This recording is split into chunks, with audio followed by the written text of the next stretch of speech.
రాష్ట్ర ప్రభుత్వం విద్యకు, వైద్యానికి అధిక ప్రాధాన్యత ఇస్తుందని భూపాలపల్లి ఎమ్మెల్యే గండ్ర సత్యనారాయణరావు అన్నారు. భూపాలపల్లి జిల్లా కేంద్రంలోని ఎమ్మెల్యే క్యాంపు కార్యాలయంలో గణపురం, భూపాలపల్లి మండలాల లబ్ధిదారులకు సీఎం రిలీఫ్ ఫండ్ చెక్కులను ఎమ్మెల్యే గండ్ర సత్యనారాయణరావు పంపించేశారు. రాష్ట్ర ప్రభుత్వం విద్యకు, వైద్యానికి అధిక ప్రాధాన్యత ఇస్తుందని ఈ సందర్భంగా ఎమ్మెల్యే తెలిపారు.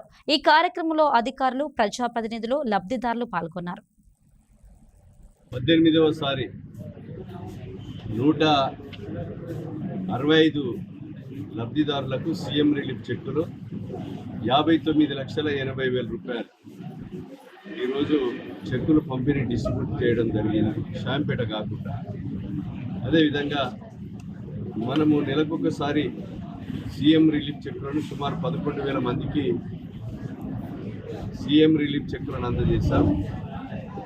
నియోజకవర్గ ప్రజలకు ఈ ద్వారా విజ్ఞప్తి చేస్తున్నాం. 5 లక్షల ఆరోగ్యశ్రీని 10 లక్షలకు పెంచాం ఈ రాష్ట్ర ప్రభుత్వం రేవంత్ రెడ్డి గారి నేతృత్వంలో. ఆరోగ్యశ్రీల కవర్ కానీ కేసులు ఏవైతే ఉన్నాయో వాళ్ళు డబ్బులు పెట్టుకొని మనకి ఈరోజు బిల్లులు ఇస్తే 11,000 మందికి ఇప్పించాం. అదేవిధంగా డబ్బులు పెట్టుకోలేని పరిస్థితి ఉండి ఆరోగ్యశ్రీలో కవర్ కాకపోతే మీరు ఎస్టిమేట్ తెచ్చి నాకు ఇస్తే 1,100 మందికి నిమ్స్ హాస్పిటల్ నుంచి ఎల్ఓసి కాయిదాలు ఇచ్చి చికిత్స చేయించాము. నియోజకవర్గ ప్రజలకు కూడా నేను విజ్ఞప్తి చేస్తున్నాను.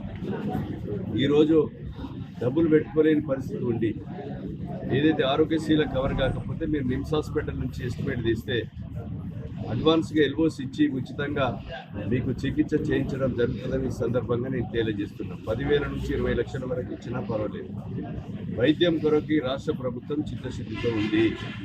ప్రైమరీ హెల్త్ సెంటర్స్ అదేవిధంగా ఈరోజు సివిల్ హాస్పిటల్స్తో పాటు డిస్ట్రిక్ట్ హెడ్ క్వార్టర్స్ హాస్పిటల్స్ను కూడా మరి ఖాళీగా ఉన్నటువంటి పోస్టులను ఇచ్చి ఎక్విప్మెంట్ ఇచ్చి వైద్యం కొరకు ఈరోజు చిత్తశుద్ధితో పనిచేయడం జరుగుతూ ఉంది. ఈ విధంగా షాంపేటలో నూతనంగా నేను ఎమ్మెల్యే అయిన తర్వాత అంబులెన్సులు తెచ్చాం.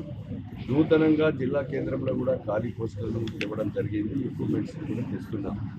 రాబోయేటువంటి రోజుల్లో కూడా ఈరోజు వైద్యానికి ప్రాధాన్యత ఇస్తూ విద్యకు కూడా ప్రాధాన్యతనిస్తూ ఈరోజు అన్ని రంగాలలో కూడా రాష్ట్ర ప్రభుత్వం చిత్తశుద్ధితో పనిచేయడం జరుగుతుంది.